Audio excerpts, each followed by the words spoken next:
제목을 함께 나누기를 원합니다. 예수님을 거부하지 말고 믿읍시다. 다시 한 번 더 해볼까요? 예수님을 거부하지 말고 믿읍시다. 여러분, 예수님을 믿는 신앙인으로 살아가는 우리들이요, 예수님을 거부한다는 제목은 참으로 어색합니다.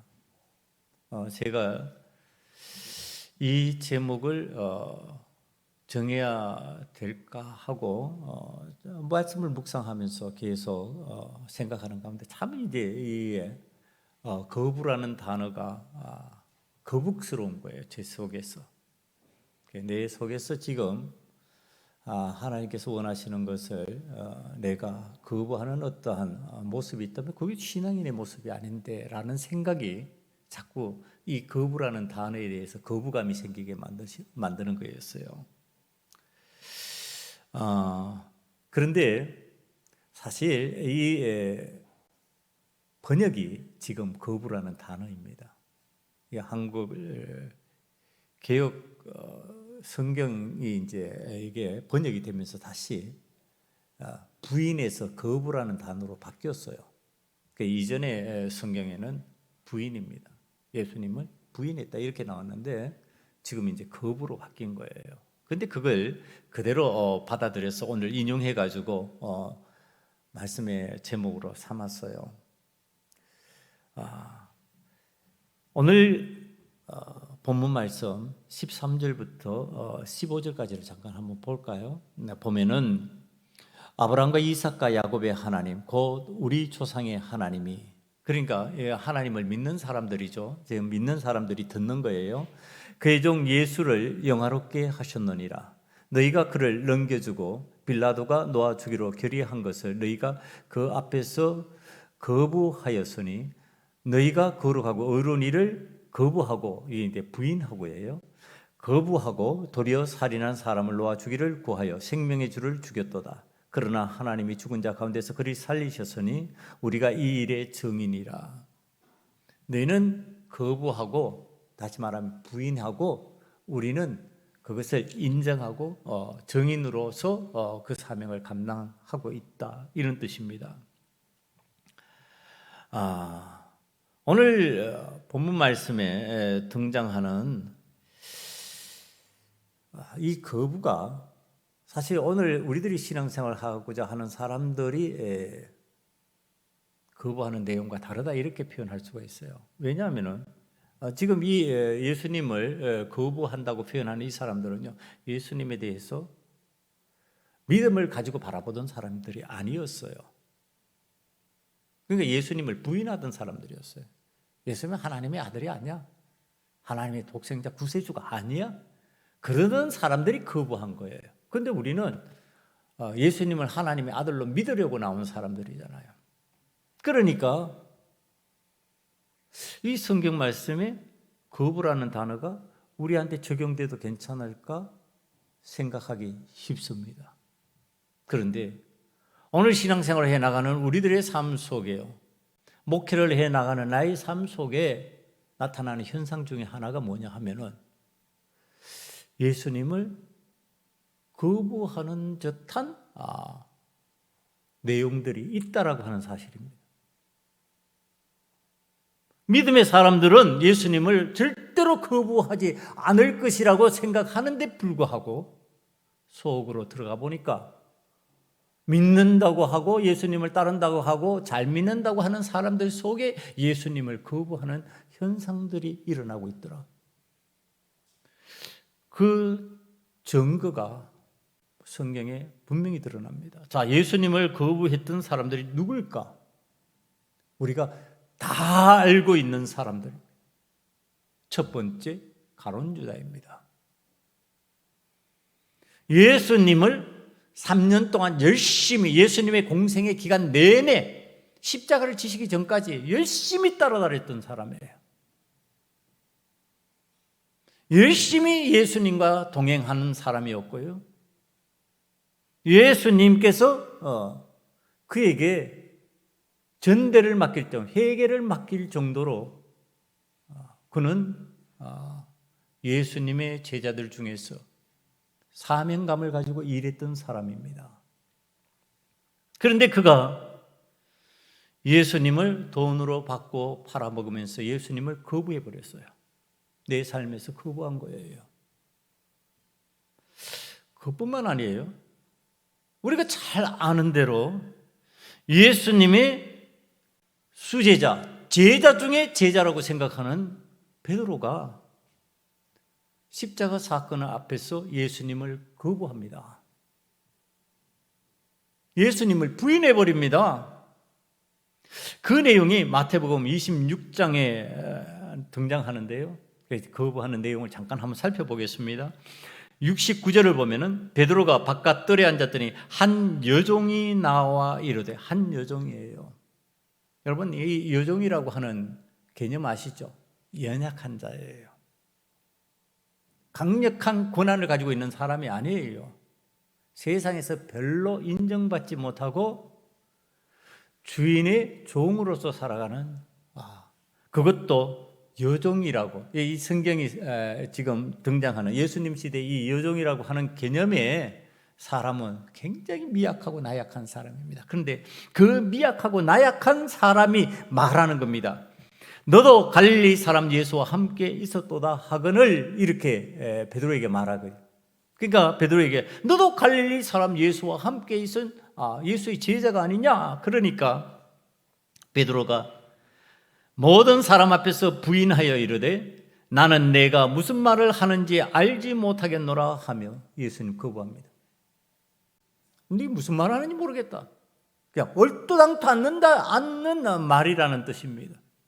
네가 말하는 의미조차 난 모르겠다. 그러니까 존재 자체를 부인하는 거죠. 예수님의 존재 자체를 부인하는 모습이에요. 어떤 사람 앞에서요? 가장 미약한 한 여종 앞에서, 여종이 하는 말 앞에서 이렇게 찔찔매면서 예수님을 거부하는 모습이에요. 여러분, 이게 우리 신앙인들 속에 있다는 얘기를 하는 겁니다. 믿음 생활을 하는데요, 세상을 살아가면서 한 여종과 같이 나약한 사람이 세상을 살아가는데 뭐 강력한 권한을 가지고 권력을 가지고 어떤 재정적인 엄청난 재물을 가지고 여러분들을 공격하는 것이 아니라 말 한마디, 별 볼 일 없는 지나가는 말 한마디로 툭툭 던지는데도 찔찔매는 거죠. 그러면서 예수님을 모르는 척 시침이 떼면서 그런 신앙생활을 하는 모습이 우리들 속에 있을 수 있다는 얘기를 하는 겁니다. 지금. 두 번째 한번 볼까요? 두 번째 이 베드로가 부인하는 장면이에요. 71절에 앞문까지 나아가니 다른 여종이 그를 보고, 또 다른 여종이에요. 다른 여종, 또 연약한 자예요. 거기 있는 사람들에게 말하되 이 사람은 나사렛 예수와 함께 있었도다 하며 베드로가, 이 두 번째 부인하는 장면입니다. 맹세하고 또 부인하여 이르되, 맹세하고 부인하면서 예수님을 거부해 버리는 거예요. 맹세하는 거예요. 맹세. 나는 그 사람을 알지 못하노라.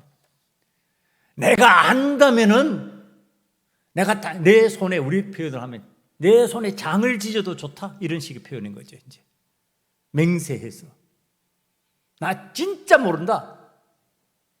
여러분, 내 삶에 예수님이 들어와 계시다는 것을 이런 방식으로 거부하면서 지금 연약한 세상의 흐름 속에 타협하는 겁니다. 그 속에 내가 존재하려고, 아니 그 길을 물러나오면 될 건데 물러나오지도 못해요. 그 상황에 그냥 매여 있으면서, 그 환경에 매여 있으면서, 그 조건에 매여 있으면서 쩔쩔쩔쩔 매고 있는 모습입니다. 이게 예수님을 거부할 때 우리들의 모습이에요. 이제 세 번째 한번 보시겠습니다. 73절입니다. 조금 후에 곁에 섰던 사람들, 이제 여러 명이에요. 곁에 섰던 사람들이 나와 베드로에게 이르되 너도 진실로 그 도당이라 내 말소리가 너를 표명한다 하거늘. 자, 이제 진짜 좀 두려운 현상이 생겨버렸습니다. 여러 명의 동조자들이 생겼습니다. 나를 공격하는 믿음의 사람, 예수님을 따르는 나를 공격하는 사람들의 여러 명의 동조자가 생겼어요. 그랬더니 베드로가 어떤 내용으로 예수님을 거부하느냐 하면은요, 그가 저주하며 맹세하여 이르되, 저주했어요. 이제 저주까지 들어가는 거예요. 저주하면서 맹세하여 이르되 나는 그 사람을 알지 못하노라 하니 곧 닭이 울더라. 여러분 어떻게 했다고요? 저주하며 맹세해서 예수님을 내 삶에서 거부하는 겁니다. 예, 여러 사람들이 얘기하니까, 여러 사람들의 이 얘기가 내 삶의 두려움이 되어버린 거죠. 여러분 이게 믿음 생활하는 사람들에게 없는 현상이라고요? 믿음 생활하는 목회자에게 안 일어나는 일이라고요? 일어납니다. 여러 사람들이 동조하고 예수 믿는 것에 대한 어떤 말들을 할 때 우리들 그 앞에서 침묵을 지키고 쩔쩔매는 우리들의 상황이 때로는 마치 전혀 그리스도인이 아닌 척, 그러니까 그들의 흐름대로 따라가야 되는 겁니다. 여러분 그리스도인들이 직장생활을 하다가 왕왕 일어나는 것 같아요. 직장의 상사가 따라주는 술을 모르는 척하고 마셨을 때, 여러분 그게 내가 마셔도 괜찮다라고 생각해서 마시는 것이 아니라 양심적으로 나는 교회 생활할 때는 안 하는 것처럼 표현하고 말하는데 지금 그러고 있다면 지금 우리들의 행동이 여기에서 벗어나지 않고 있다는 성경적인 가르침입니다. 자, 베드로가 이 일을 하고 난 뒤에 예수님의 말씀이 생각이 났어요. 75절을 보니까 이에 베드로가 예수의 말씀에 닭 울기 전에 내가 3번 나를 부인하리라 하심이 생각나서 밖에 나가서 심히 통곡했다고 그러는데, 심히 통곡. 이게 깊이 후회하는 거죠. 이건 회개하는 거 아니에요. 여러분 운다고 이게 회개라 자꾸 이렇게 생각하면 되고, 이 지금 후회하는 장면입니다. 이게 내가 한 말에 대해서, 내 행동에 대해서 후회하는 거예요. 회개는 하나님 앞에 죄로 인식하고 그것을 바꾸는 것이고요, 그냥 내 삶에 내 행동에 대한 나의 한심스러운 모습을 보고 흘리는 눈물은요, 후회하는 거예요 지금. 그러니까 지금 예수님의 말씀이 생각나서 통곡하는 베드로는요 지금 후회하고 있는 거예요. 자기가 한 행동들, 말들, 내가 이 정도밖에 안 되나 그러는 그 마음, 그것 때문에 고통이 있는 거예요. 힘든 게 있어요. 그러니까 그게 눈물로 나오는 거죠. 눈물로 나오는데 이런 제자 베드로조차도요 예수님을 거부하고 저주하면서 외면해버린 겁니다. 무덤덤한 거 아니에요. 그래놓고 시침 뚝 떼고 아무렇지도 않은 듯이 다음 생을 살아간 것이 아니라 그렇게 못 살아가는 거예요. 그렇게 살 수 없는 상태가 되었어요. 여러분, 그렇다면 가룟 유다와 베드로 외에는 예수님을 거부한 신앙인들이 없을까? 성경이 놀라운 증언을 합니다. 예수님의 제자 중에 그래도 12 중에 10명 나머지는 다 괜찮으면 좋겠는데 그걸 어떻게 표현하고 있느냐 하면요, 예수님께서 십자가에 매달리시기 바로 전 이제 사건이에요. 그러니까 26장, 마태복음 26장이 계속 연결됩니다. 55절로 넘어가서 한번 보시겠습니다. 어땠을까? 그들이 어땠을까? 지금 베드로와 가룟 유다가 표면적으로 나타나고 있지만 그 다른 제자들은 어떤 마음들이었을까? 55절에 그때 예수께서 무리에게 말씀하시되 너희가 강도를 잡는 것 같이 칼과 몽치를 가지고 나를 잡으러 나왔느냐? 내가 날마다 성전에 앉아 가르쳤을 너희가 나를 잡지 아니하였도다. 그리고 56절에요. 그러나 이렇게 된 것은 다 선지자들이 그를 이루려 함이니라 하시더라. 이에 제자들이 다 예수를 버리고 도망하니라. 놀랍게도 성경 말씀은요, 예수님의 제자 모두가 다 예수님을 거부하고 도망해버렸다, 이렇게 표현하고 있습니다. 여러분, 말씀을 준비하던 저도 긴장이 되고 여러분들도 지금 이 말씀을 들을 때 긴장이 돼야 돼요. 긴장할 수밖에 없는 내용입니다. 자, 가룟 유다와 베드로만이었다면 차라리 좋겠는데 그것도 것도 아니고, 그래도 우리는 참 두려운 마음이 생길 건데, 12 중에 2이라고 해도 두려운 마음이 생길 건데, 지금 성경을 어떻게 표현하고 있느냐 하면은 예수님의 제자들이 다 버리고 도망했다, 이렇게 표현합니다. 다 버려버렸다, 예외 없이. 여러분, 이 제자들이 도대체 어떤 제자인 줄 아십니까? 어떤 식의 삶을 살고 예수님을 따랐던 제자인 줄 아십니까? 마태복음 26장 31절에 가면은 그 전 내용을 다시 설명합니다. 그때 예수께서 제자들에게 이르시되 오늘 밤에 너희가 다 나를 버리리라. 기록된 바 내가 목자를 치리니 양의 떼가 흩어지리라 하였느니라. 그러나 내가 살아난 후에 너희보다 먼저 갈릴리로 가리라. 베드로가 대답하여 이르되 오늘 모두 주를 버릴지라도 나는 결코 버리지 않겠나이다. 베드로가 용감하게 지금 말하고 있는 겁니다. 그러니까 예수님께서 말씀하신 게 있고요. 35절에 보니까 베드로가 이르되 내가 주와 함께 죽을지언정 주를 거부하지 않겠나이다 하고 모든 제자들도 그와 같이 말하니라. 모든 제자가 다 그랬어요. 이구동성으로. 십자가 지기 전에는 그렇다는 얘기를 하는 겁니다. 여러분, 우리들이 십자가의 고난이 다가오기 전에는 전부 다 어떤 가능성이 있다고요? 전부 다 이런 말 할 수 있는 가능성이 있다는 거예요. 다 뭐라고 말한다고요? 주와 함께 죽을지언정 주를 부인하지 않겠습니다. 그런데 십자가 사건이 딱 생기니까 어떻게 다 도망가 버렸대요. 여러분, 오늘 우리들의 신앙이요, 고난이 없을 때는 문제가 없는 것처럼 보여요. 신앙생활 괜찮은 것처럼 보여요. 근데 언제 우리들의 신앙이 드러나느냐 하면 고난이 찾아왔을 때 우리들의 신앙이 드러나는 거예요. 고난 가운데서도 주와 함께, 주님이 원하신다면, 주님께서 나에게 이것을 감당하라고 하신다면 이렇게 되는 믿음이 돼야 되는데, 고난이 없을 때는 잘 믿는 것 같은데 고난 오면은요 싹 흔적도 없어져 보여요.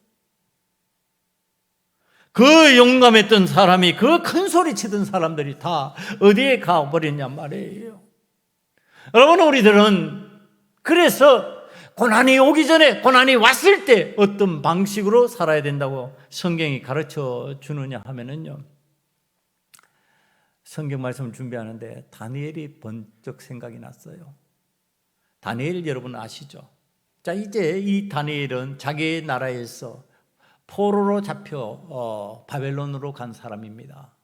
그러니까 포로로 잡혀간 사람은요, 거기에서 포로가 그 나라에서 틀을 잡고 있던 사람이 아닌데 뭐 그렇게 크게 훌륭하게 대접받을 수 있는 환경이 있냔 말이에요. 그런데 하나님의 은혜로 그가 총리가 됩니다. 그 나라의 권력자가 됩니다. 그러니까 이것을 시기하는 다른 신하들이 그를 잡아넣기 위해서 그 나라의 왕 외에는 신상을 만들고 절하지 말도록, 그렇게 그 외에 종교적 행위를 하지 못하도록 딱 법을 만들어서 한시적인 법으로 이걸 갖다가 공포하게 만듭니다. 왜냐 하면은 알고 있거든요. 다니엘이 어떤 사람이냐 하면요, 다니엘서 6장 10절입니다. 다니엘이 이 조서에 왕의 도장이 찍힌 것을 알고도 자기 집에 돌아가서는 윗방에 올라가 예루살렘으로 향한 창문을 열고 전에 하던 대로 하루 3번씩 무릎을 꿇고 기도하며 그의 하나님께 감사하였더라. 그러니까 다니엘이 하루에 3번씩 기도하면서 하나님을 향한 신앙 생활을 한다는 걸 알고 있어요. 믿음의 사람이라는 걸 알고 있어요. 자, 이게 여러분, 우리들이 신앙생활을 하면요, 세상 사람들이 알아요, 몰라요? 알아요. 교회에 나간다는 것을 알게 돼요. 그러면 그것으로 인해서 내가 잘 되면은 그것으로 인하여서 그냥 잘 됐다 그러고 축하해 주면 좋은데 세상 그렇지 않아요. 이런 방식으로 자기들 앞에 굴복시키려 하고 자기들 앞에 힘없는 자가 되기를 원하는 겁니다. 그러니까 이 다니엘이 이 조서의 내용대로 안 하면은 자신이 어떻게 될지 다 알고 있는 거예요.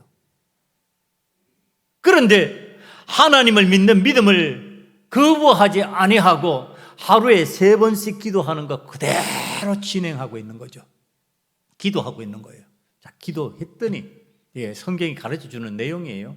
기도하는 사람에게 어떤 은혜가 임했냐면, 자, 이제 그래서 왕이 이 법령을 선포한 대로 하지 말라는 것을 했으니까 잡아가지고 이제 사자굴에 들어가야 되는 상황이 된 겁니다. 굶주린 사자에게 던져졌습니다. 이 왕이요, 이 다니엘을 얼마나 사랑했던지요. 다니엘이 그 사자굴에 던져주는 순간에 어쩔 줄을 몰라 합니다. 그리고 밤새 잠을 자지 못하고요. 다음날 왔어요. 사자굴에 와서 다니엘아, 그리고 왕이 찾는 거예요. 혹이나 살았을까? 이제 세상 사람들이 보는 기준에는 굶주린 사자굴에 들어갔으니까 이건 죽었다 이렇게 생각을 할 건데, 그 생각을 가지고도 와서 찾는 거예요. 다니엘아. 그랬더니 다니엘이 왕이시여, 제가 여기 있습니다. 나의 하나님이 사자의 입을 막으셨습니다. 그리고 나를 살리셨습니다. 여러분, 왜 하나님께서 순교당하게 하시는 사람들도 많이 있어요. 그런데 유독 이 다니엘은 살리셨냔 말이에요. 그가 하루에 3번씩 하나님을 향한 기도하는 일을 멈추지 않고 기도의 용사가 되면, 성경이 가르쳐주고 싶은 게 그거예요. 기도의 용사가 되면 하나님께서 건지신다. 아주 중요한 내용이에요. 믿음의 사람이 믿음을 가지고 하나님 앞에 기도하면서 신앙생활을 해나갈 때 그가 위기의 상황에서 건짐을 받을 수 있다, 이 뜻이에요. 다 건짐받는 거 아니고 다 사는 거 아닌데, 그런데 유독 기도하던 하루에 3번씩 예루살렘을 향한 문을 열어놓고 그쪽으로 기도하고 있던, 하나님을 찾으면서 기도하고 있던 이 다니엘은 살았다, 이렇게 가르쳐주고 싶은 내용이 뭐냐 하면은, 우리들도 하나님 앞에 평상시에 그렇게 기도하면서 하나님 앞에 단련되는 하나님의 사람들은 위기 상황에서 하나님을 거부하지 않는다, 이런 뜻이에요. 하나님을 거부하지 않으니까 하나님 나를 거부하시지 않는다, 이게 은혜예요. 내가 하나님을 거부하지 않는다. 그러면 하나님이 나를 거부하실 리가 있냐는 거예요.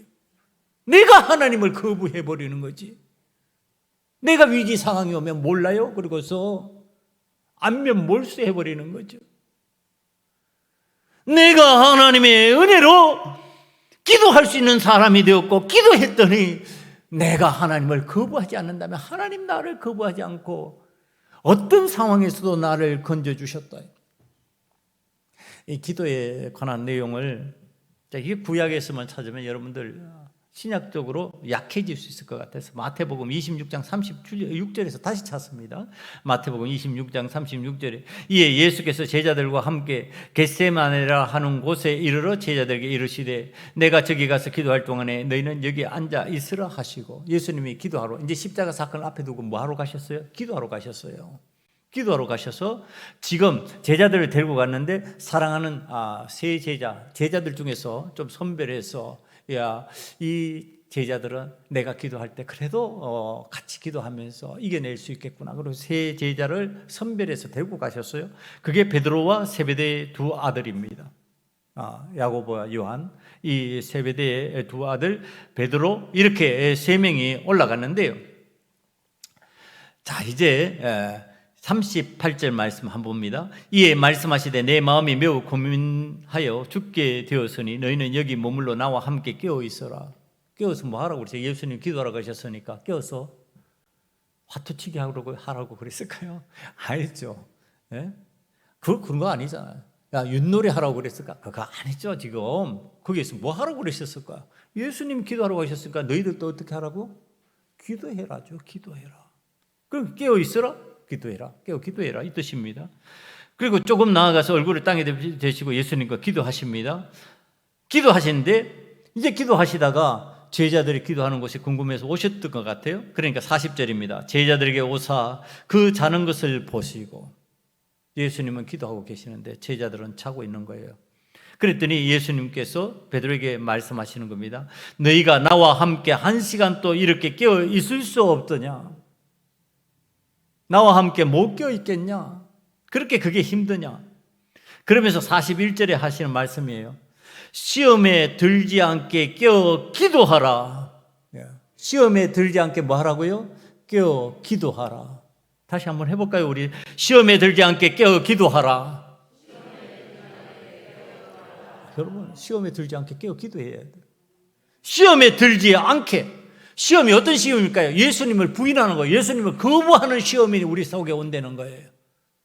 이 세상을 살아가면서 왜 우리가 기도해야 되느냐? 기도 안 하고도 살 수 있는데, 기도 안 하고도 살 수 있고요, 기도하고도 살아요. 그런데 왜 기도해야 되느냐? 시험에 들지 않게 하려고요. 내 자신을 시험에 들지 않게 하려고. 내가 이 세상을 살아가면서 예수님을 부인하고 거부하는 현상의 시험이 내 속에 찾아올 때 내가 그것 속에 넘어지지 아니하려고 하나님 앞에 기도하는 거예요. 그런데 이 제자들이요, 예수님이 다시 두 번째 기도하러 나가고 난 뒤에 이제 예수님이 다시 와서 보십니다. 44절 한번 볼까요? 또 그들에게 두시고 나아가 세 번째 같은 말씀으로 기도하신 후 세 번째 기도하신 거예요. 그러니까 예수님이 세 번째 기도하고 제자들에게 두 번 이미 권유하신 거예요. 깨어 기도해라. 시험에 들지 않게 기도해라. 그리고 세 번째 와서 이제 보시는 거예요. 45절, 이에 제자들에게 오사 이르시되 이제는 자고 쉬라. 보라, 때가 가까이 왔으니 인자가 죄인의 손에 팔리느니라. 여러분, 세 번째 왔어요. 이제 뭐 하라고 그랬어요? 자고 쉬라. 이제 기도할 시간 지났다. 이게 아주 중요한 거 가르치고 계십니다. 여러분, 우리들이 신앙생활을 하면서요, 기도에 기회가 있는 거예요. 기도 아무 때나 할 수 있다고 착각하지 마세요, 여러분. 내가 기도하려고 마음먹으면 기도하는 거지, 마음먹고 기도 한번 해보세요. 되는가? 그게 아니고요, 내가 하나님 앞에서 기도의 환경을 만들어주시고 기도의 기회를 만들어주시고 기도의 공동체를 만들어주실 때가 있어요. 그때 기도할 수 있는 거예요. 내 마음대로 기도하는 거 아니에요. 내 마음대로 다 될 것 같으면 내 뜻대로 세상을 살아가죠. 그런데 믿음의 사람들이요, 기도하는 것도 하나님의 은혜예요. 하나님의 은혜로 기도할 수 있는 환경을 만들어 주시는 거예요. 한국교회 중에서 지금 없어지는 거 하나 있어요. 우리 교회는 지금 하면서 그걸 여러분들 좀 자랑스러워 할 수 있는 거예요. 그게 뭐냐 하면은 새벽 기도가 없어져 버렸습니다. 새벽 기도 안 하는 교회 많습니다. 그럼 새벽 기도 없어졌어요. 우리 교회 새벽 기도 없어졌어요. 새벽 기도 할까요, 안 할까요? 가끔 일어나서 혼자 새벽에 혼자 가정에서 기도할 사람들이 있을 수도 있죠. 새벽 기도 없어지면요, 새벽 기도 안 합니다. 하고 싶어도 이제 없어지는 거예요. 새벽 기도라는 자체가 없어지는 거예요. 이제 수요 기도에도요, 못하는 교회들이 많이 있습니다. 왜? 뭐 직장이나 여러 가지 환경들, 조건들 때문에 수요 기도에 못합니다. 그럼 수요 기도에 없어졌어요. 여러분, 수요 기도에 어떻게 할 거예요? 없는데 어떻게 할 거냐고. 없어지면 못하는 거예요. 안 되는 거예요. 환경과 조건과 상황이 만들어지는 때가 있어요. 만들어지면 그 때를 따라서 우리들이 기도할 수 있는 거예요. 그것이 주어진 것을 하나님 앞에 감사함으로 기도하는 거예요. 여러분, 하고 싶어도 못한다니까요. 교회에 나와서 기도하는 게 그냥 마음먹은 대로 다 되냐 말 안 돼요, 여러분. 연세가 높아지면요, 교회 나와서 기도하는 것 좋다. 우리 어머니가 기도의 어머니예요. 그런데 연세가 높아지니까요, 새벽에 어머니 계시던 사시던 데가 이렇게 가파라요. 그러니까 어머니가 거기를 내려가시는데 좀 이렇게 노인이시니까 그 내려가는 것을 좀 두려워하는 마음이 있으신 거예요. 그래서 어머니 교회에서 새벽기도 하세요. 그러니까 못 가. 그러시더라고요. 왜 못 가세요? 그러니까 새벽이 이렇게 가파라가지고 넘어질까 봐. 노인들 넘어지면 골절살 당하잖아. 하고 싶어도 못하는 때가 온다니까요. 젊은 때야 문제가 없죠. 균형 감각이 있으니까. 그런데 연세가 드시면은 자꾸 넘어지잖아요. 넘어지고 균형이 없으니까 움직이는 게 힘들고, 그러니까 가파른 데는 두려워지고 가고 싶어도 못 가게 되는 현상이 생겨버리는 거죠. 그래서 어떻게 하세요? 방에서 기도하신다는 거예요. 아버지는 기도하는 중에 제일 기도 잘 되는 게 교회에서 기도할 때예요. 자꾸 얘기하는데 저는 교회에서 기도할 때가 제일 은혜롭고 기도가 잘 돼요. 여러분, 하나님 앞에서 이게 내게 주어진 기회에 되는 거지 아무 때나 되냔 말이에요. 안 된다니까요, 여러분. 오늘 지금 이 예수님께서 가르쳐 주시는 게 뭐냐면은 이게 기회라고 가르쳐 주시는 거예요. 내가 겟세마네 동산에 올라와서 기도하는데 너희들도 나와 함께 있으니까 함께 기도할 만할 때 아니냐. 그런데 예수님 기도 끝나서 이제 그만 쉬러 가자. 내 기도 끝났다. 너도 이제 그만 끝내야 된다. 하고 싶어도 못하는 거죠. 여러분, 오늘 우리들이 기도하지 않고 육신의 잠에 빠져있던 제자들이 어떻게 되었는지 다 알고 계실 겁니다. 우리 내용을 이미 앞에서 점검했어요. 다 예수님 앞에서 도망가 버렸어요. 예수님 거부하고. 큰 소리 치던 제자 베드로는 예수님을 3번 부인해 버렸고요. 예수님의 제자 중에 하나는 예수님을 팔아먹어 버렸고, 별일이 다 벌어지는 거예요. 기도하지 않고 육신의 잠에 빠져버리면 일어나는 일이 신앙인들에게 이런 일이라는 거예요. 여러분, 우리들이 하나님 앞에 기도 안 하고 여러분들이 신앙생활 잘 할 수 있다고요? 잘 할 수 없어요. 그런 방법은 없습니다. 제가 목회를 하면서 아무리 살펴봐도 기도 안 하고 신앙생활 잘하는 방법은 없어요, 여러분. 이거는 단연코 분명히 제가 증언할 수 있는 내용이에요. 여러분은 아무리 목사라고 해도요, 기도하지 않은 목사가 되어버리면은 여러분, 하나님 앞에서 예수님을 부인하는 일이 생겨버려요.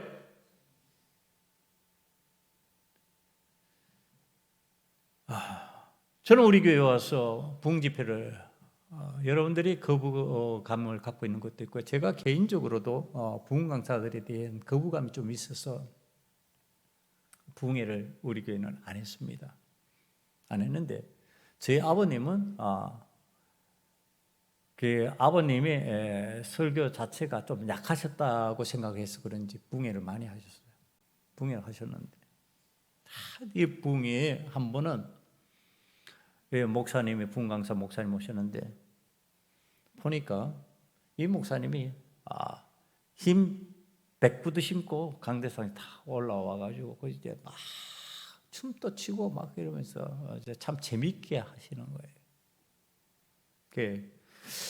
제가 젊은 제가 봐도 참 날라리 목사님 같네 그랬더니 간증하는 데 보니까 옛날에 깡패했던 목사님이에요. 깡패했다가 회심했어. 그런데 이분이 거기서 신나게 그렇게 집회를 인도해요. 그리고 안수기도를 하는데 보니까요, 이제 예물을 준비해가지고 안수기도 받으면 이렇게 예물을 준비해서 올라가서 받잖아요.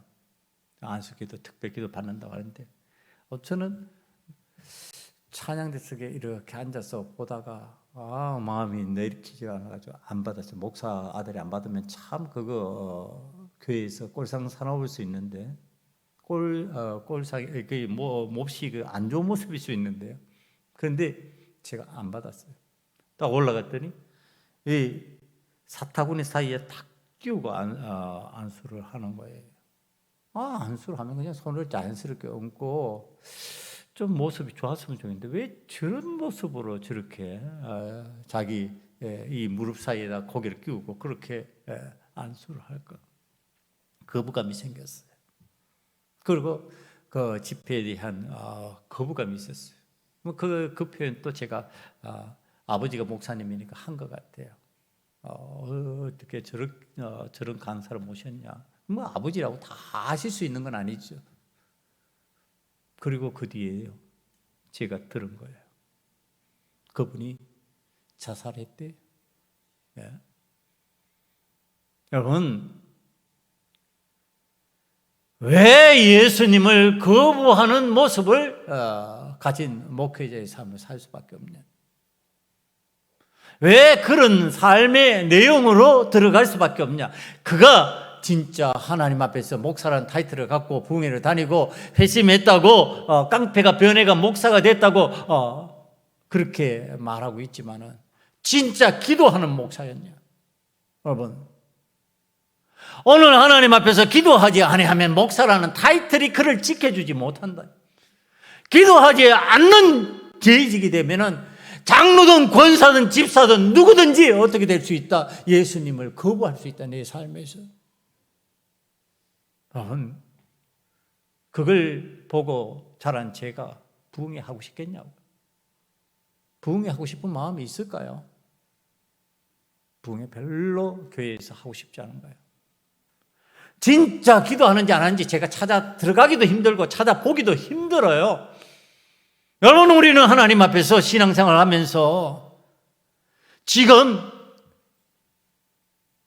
하나님 앞에 기도하지 않으면 언제든지 우리 삶에서 일어날 수 있는 현상 중에 하나가 예수님을 내 삶에서 부인하고 거부하고 내 유익을 따라서 움직여버리는 삶의 현상이 생길 것이라고 하는 사실입니다. 지금 빌라도가 예수님을 놓아주기를 결의하는데 거부하는 건 누구예요? 구세주를 기다리던 사람, 메시아를 기다리는 사람들이 거부하는 거예요. 아니, 빌라도는 어떤 사람인데? 로마 사람인데요. 로마 사람은 놓아주려고 그러고 도리어 구세주를 기다리던 이스라엘 사람들은 죽여라 그러고 있고. 여러분, 왜 이런 현상이 생기냔 말이에요. 왜 의로우신 이를 거부하는 죄를 범하게 되었냔 말이에요. 그랬더니 오늘 17절에서 그 얘기를 하고 있어요. 형제들아, 너희가 알지 못하여서 그리하였으며 너희 관리도 그리한 줄 아노라. 이 얘기가 뭐예요? 내가 알려주겠다는 거예요. 내가 알려주겠다. 선지자들이 입을 통해서 알려줬고 모세의 입을 통해서 너희들에게 알려줬고 이 땅에 오신 예수님이 너희들에게 알려주고 보여줬다. 그런데 다시 내가 정인이 되어가지고 너희들에게 증언하겠다. 이게 베드로의 말이에요. 내가 지금 증언한다. 예수님이 말씀하셨고 선지자들이 말씀하셨고 말씀을 통해서 우리들에게 알려졌는데, 그런데 너희들이 이제 알지 못해서 했다고 그거 핑계하지 말아라. 여러분, 오늘 우리들이 교회 속으로 들어오면요, 알게 되어 있어요. 자동으로. 몰라서 예수님 못 믿는다 말은 못하게 되어 있어요. 예수님은 나의 죄를 위해서 십자가를 지셨고 나를 살리시기 위해서 십자가의 고난을 당하신 후에 죽으셨고 무덤 속에 들어가서 3일 만에 부활하셨다. 이거 맨날 듣는 얘기예요. 몰라요? 알아요. 그러면 듣는데 그 다음에 문제가 뭐예요? 안 믿는다는 거예요. 그걸 믿어야지.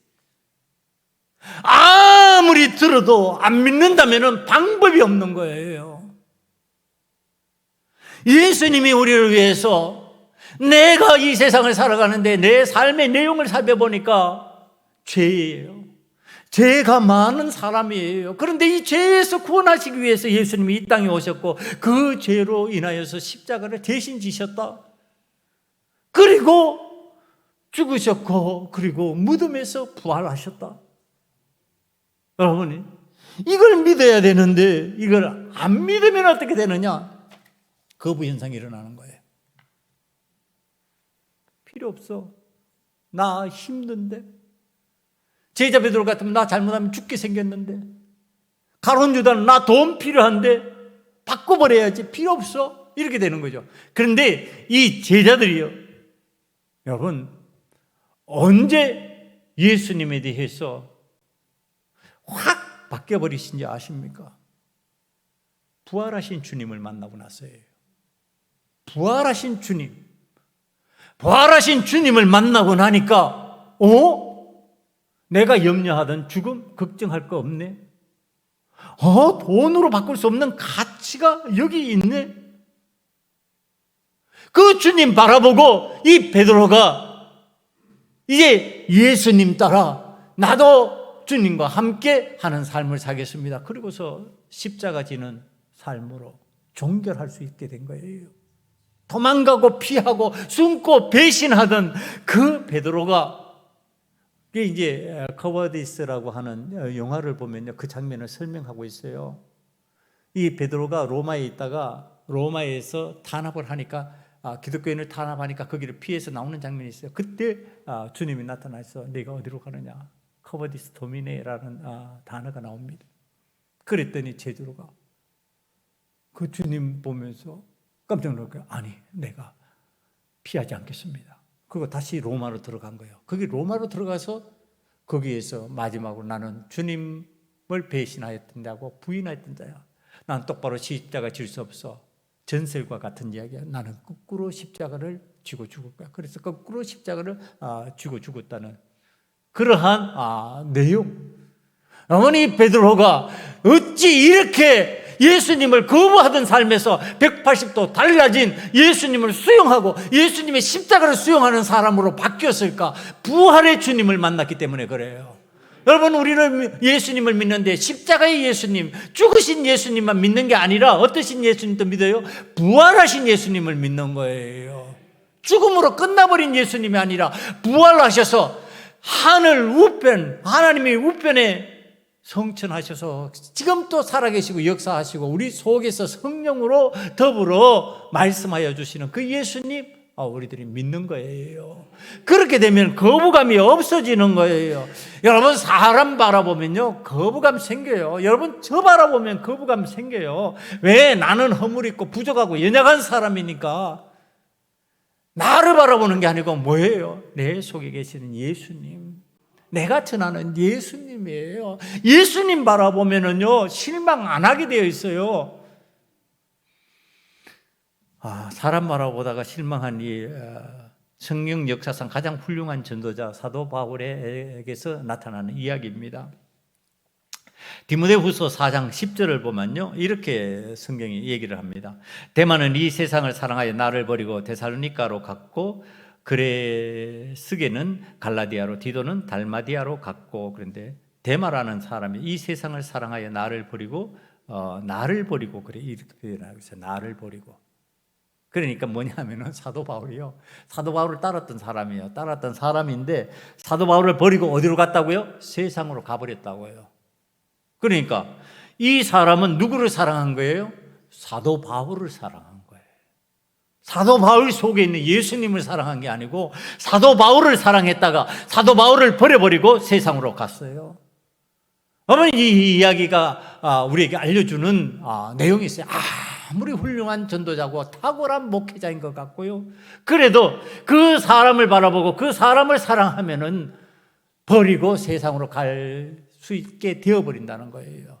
예수님 바라보면 그렇게 안 되는데 예수님 안 바라보고 사람을 바라봤기 때문에 이 데마가 세상을 사랑하여서 그리로 가버렸대요. 예수님보다 더 사랑하는 것이 생겨버린 거예요. 여러분, 이 사랑의 내용이 무엇이냐가 참으로 중요합니다. 우리를 위해서 십자가를 지시고요, 나를 위해서 고난을 당하신 주님을 사랑합니다, 이렇게 표현을 합니다. 왜? 주님이 나를 사랑하여 주셨고 나를 구원하여 주셨으니까 그 사랑에 내가 감사해서 나도 주님을 사랑합니다, 이렇게 표현을 합니다. 그럼 그 사랑의 표현을 통해 가지고 우리가 예수님 앞에서 내가 예수님을 주로 시인하고 예수님은 나의 구세주로 받아들이고 예수님 말씀하시면 내 아멘하고 순종하고, 자, 이렇게 나아가야 되는데 내가 세상으로 자꾸 나가는 발걸음이 생기고요, 주님 원하지 않는 자리에 자꾸 가게 되고요, 주님 만나는 장소에 나오는 것보다 세상에 내가 즐기는 장소로 나아가버리는 상황이 자꾸 생기고요. 그거 왜 그럴까요? 여러분, 예수님을 진짜 사랑하지 않기 때문에 일어나는 일입니다. 진짜 사랑하면은 그렇게 못합니다. 진짜 사랑하는 아내가 있는데 다른 여자가 보여요? 안 보여요. 내 아내를 사랑하지 않고 다른 사람을 사랑하게 되면 그 사람이 보이지. 그날부터 잘 보이지요. 아름답게 보이지요. 예쁘고 매력 있게 보이지요. 그런데 내 아내가 진짜 사랑스러우면 다른 사람이 아무리 매력 있고 멋있고 아무리 훌륭해 보여도 안 보여요. 여러분, 안 그렇습니까, 여러분? 그렇게 되는 거잖아요. 여러분, 사랑하면은 연애 안 해보셨습니까? 왜 저보다 멀뚱멀뚱 쳐다보세요? 아니, 그렇잖아요. 사랑하면은 이 사람 왜 다른 사람이 보이냐고요. 아무리 멋있어도 어떤 사람 갖다 놔도 너가 더 멋있어 그러고 그쪽으로 가냐고요. 사랑하는데 이 사람만 보이잖아, 이 사람이. 여러분, 우리 예수님이 사랑스러우면은 어떻게 다른 것이 보이게 되어 있냐 말이야. 안 보이게 되어 있는 거예요. 예?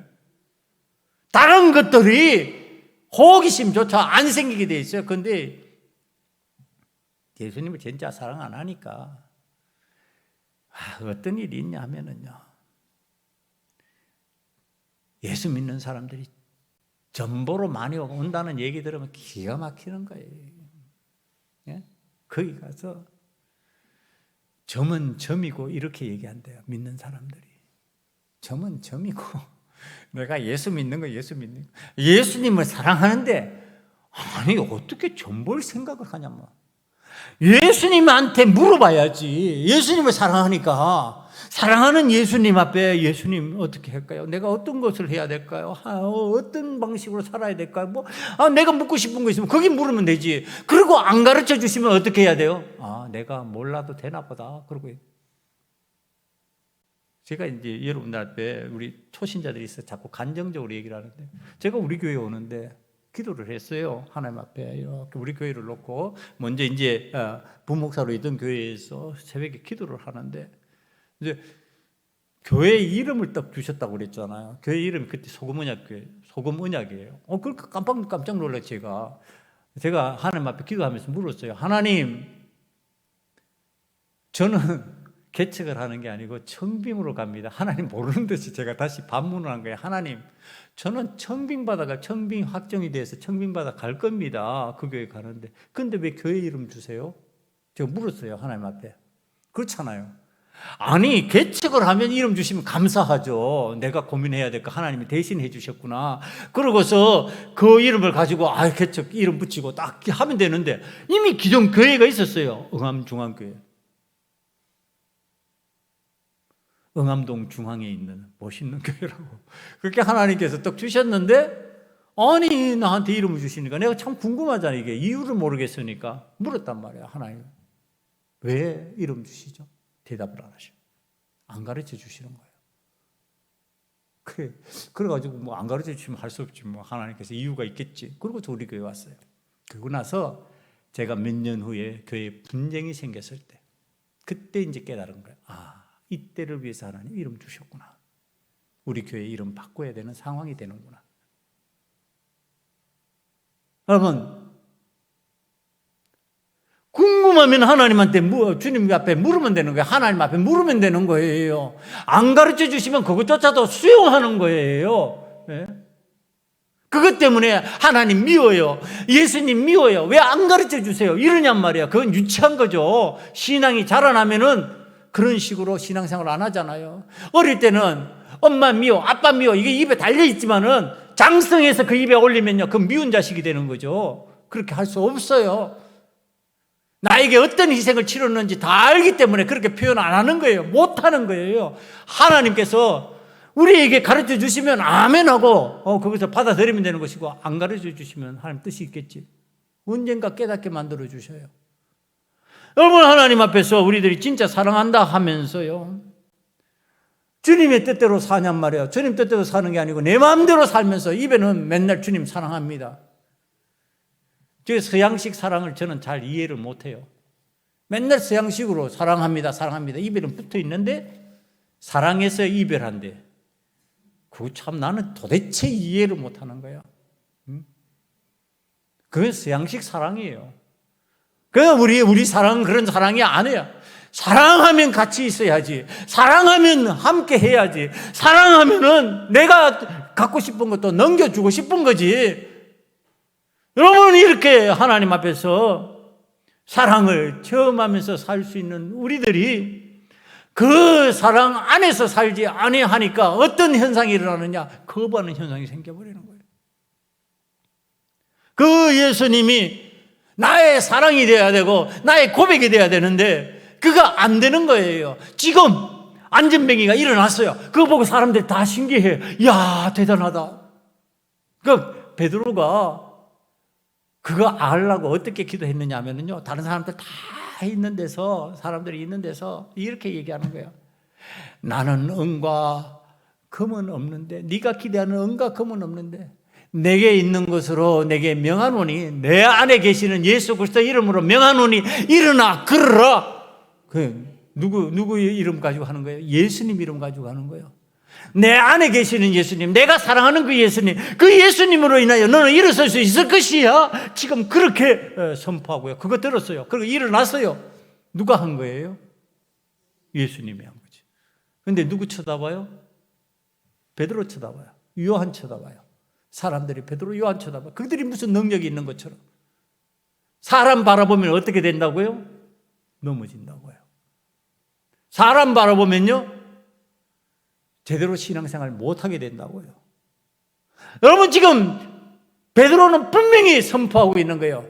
내 안에 계시는 예수 그리스도로 말미암아 내가 일어나게 될 줄 믿는다라고 하는 거예요. 여러분, 오늘 우리는 우리의 힘이 아니에요. 내 능력이 아니에요. 그러니까 우리 속에 계시는 예수님, 그 예수님 사랑하면은 그 예수님으로 말미암아 기적이 일어나고, 그 예수님으로 말미암아 우리들이 내 삶에서 하나님의 영광을 드러낼 수 있는 역사를 이룰 수 있다라고 하는 사실, 그걸 믿으면요, 예수님을 거부하지 않게 되는 거죠. 그거 안 믿으니까 예수님 거부하는 거예요. 오늘 내 속에 계시는 예수 그리스도로 말미암아 여러분들에게 하나님의 능력이 임하고 하나님의 영광이 나타날 수 있는 그 기적이 임할 줄 믿습니다. 그걸 믿는 거예요. 그거 믿는 거예요, 여러분. 믿지 아니하면요, 아무리 들어도 필요 없어요. 믿지 않으면 아무리 체험하고 눈으로 봐도 필요 없어요. 예수님이 행하신 그 많은 기적들을 사람들이 다 봤어요. 그런데 안 믿으니까 예수님 십자가에 못 박아버리는 거예요. 예수님 거부해버리는 거예요. 여러분, 오늘 우리들은 예수님을 믿음으로 말미암아, 부활의 주님을 믿음으로 말미암아, 그 예수님을 사랑하고 그 예수님을 사랑함으로 말미암아 여러분들의 삶과 저의 삶에 하나님의 영광의 증거들이 나타나는 그 능력을 체험하면서 살고요, 그러므로 인해서 우리 삶에 거부하는 현상들이 사라지는 역사가 나타나기를 간절히 축원합니다. 이 시간에 기도하시겠습니다. 이 시간에 하나님 앞에 간절한 마음으로 기도하기를 원합니다. 예수님을 거부하지 않고 부활의 예수님을 믿는 자가 되어서 예수님을 사랑하는 자가 되려고 합니다. 예수님의 사랑으로 우리들이 복음을 전하는 자가 되기를 원합니다. 이 시간에 다 같이 통성으로 기도드리겠습니다. 아버지 하나님, 예수님을 거부하지 않으려고 합니다. 우린 부활의 예수님을 믿는 자가 되어 예수님을 사랑하는 자가 되어서 예수님을 전하는 자가 되려고 합니다. 주여, 우리들에게 예수님을 믿는 믿음을 더하여 주시옵시고 예수님을 믿는 믿음을 위하여 기도하는 자가 되게 만들어 주시옵소서.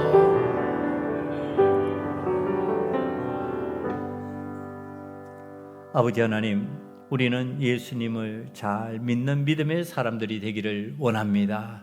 예수님을 거부하는 삶이 사라지게 만들어 주시옵소서. 예수 그리스도를 잘 믿는 믿음의 삶을 살기 위하여 우리는 기도하는 자가 되기를 원합니다.